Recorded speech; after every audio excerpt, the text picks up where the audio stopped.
Something unusual happened to the brains of children who grew up in the 1970s, and neuroscience is only now catching up to explain why. If you were one of those kids, your neural architecture was shaped by a combination of conditions that no longer exist anywhere on the planet. And the research is genuinely fascinating. So let's break down exactly what happened inside your developing brain and why it made you fundamentally different from every generation that followed. The first thing you need to understand is how your brain learned to generate its own direction. Every 70s kid knows the scene.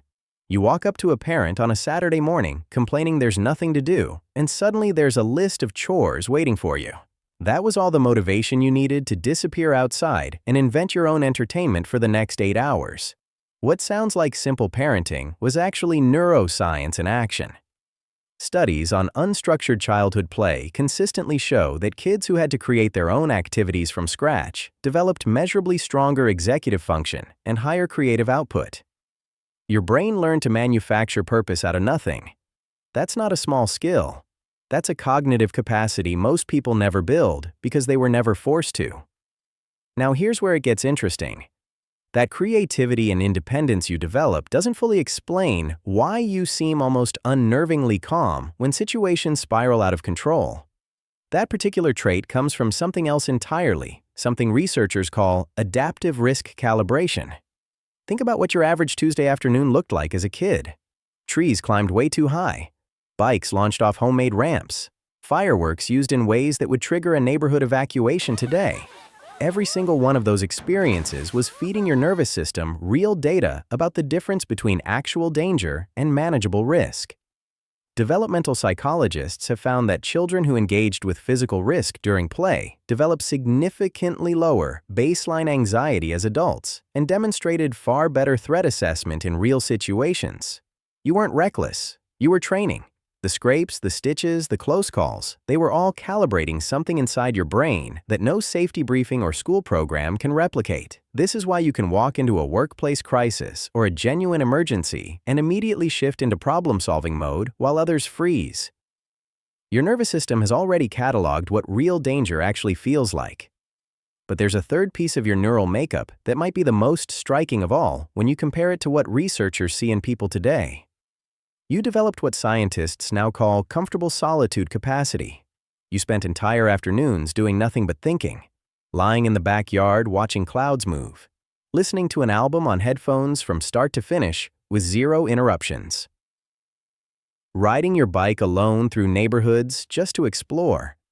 Not because you were lonely, because there was literally nothing competing for your attention, no platform refreshing itself every 3 seconds. No notification architecture designed by engineers to create dependency. Recent research revealed something almost shocking about modern adults. When given the choice between sitting quietly alone with their thoughts for 15 minutes or receiving a mild electric shock, a significant majority chose the shock. Physical pain over mental stillness. You would probably find that completely baffling, and that reaction itself tells you everything about how differently your brain was wired. The fourth trait is one that quietly shapes everything about how you operate in the world, and it's called analog patience. Your favorite television show aired once a week on a specific channel at a specific time. You either watched it then, or you simply missed it forever. You loaded a camera with film and waited potentially weeks to discover whether your photos even came out. You called someone's house, heard the phone ring into emptiness, and just accepted that you'd try again tomorrow. Every single desire in your childhood involved a delay between wanting and receiving. Research on delayed gratification consistently connects this kind of developmental patience to better impulse control, stronger relationships, and higher career achievement over a lifetime. Your brain was essentially trained through thousands of repetitions to expect effort and time before reward arrives. Instant access doesn't satisfy you the way it does younger generations, because your neural reward system was built on a completely different model. These 4 traits all feed into something that ties the entire picture together. You developed what could be called unsupervised autonomy wiring. You left your house in the morning with one rule from your parents. Be home before the streetlights came on. No GPS. No check-in calls. No parental visibility into your location or activities whatsoever.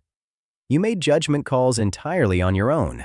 You resolved conflicts with other kids without adults stepping in to mediate.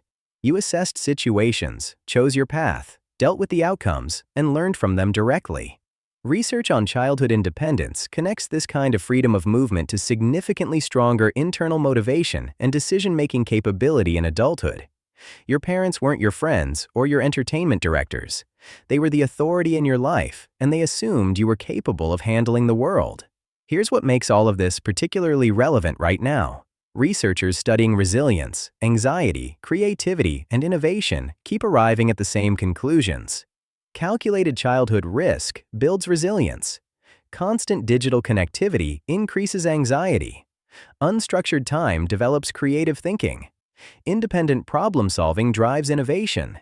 Every single one of those findings points directly at the conditions that defined your ordinary childhood in the 1970s. You weren't doing anything special. You were just being a kid. But the circumstances surrounding that experience were accidentally constructing something researchers now recognize as developmentally close to ideal.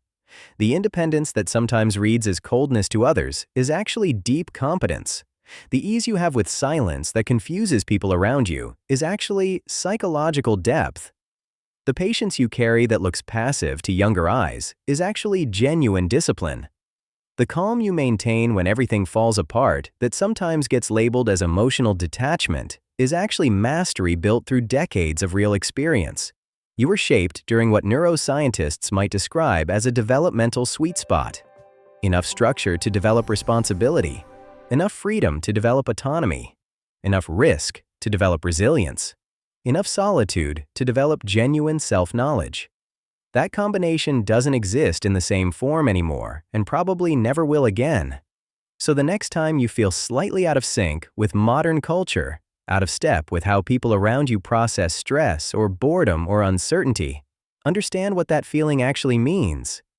It's not that you're resistant to change or stuck in nostalgia.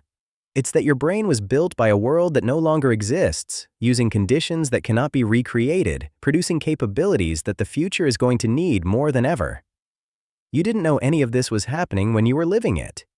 You just thought you were having an ordinary childhood. Drop a comment below if you recognize yourself in any of this. And if you know someone who grew up the same way, send them this video. They'll probably just nod quietly and say, "Yeah, that's exactly how it was." If you want to understand what shaped other generations the same way, check out our video on Gen Alpha. The differences might surprise you. Subscribe to Psychology Untangled so you don't miss what's coming next.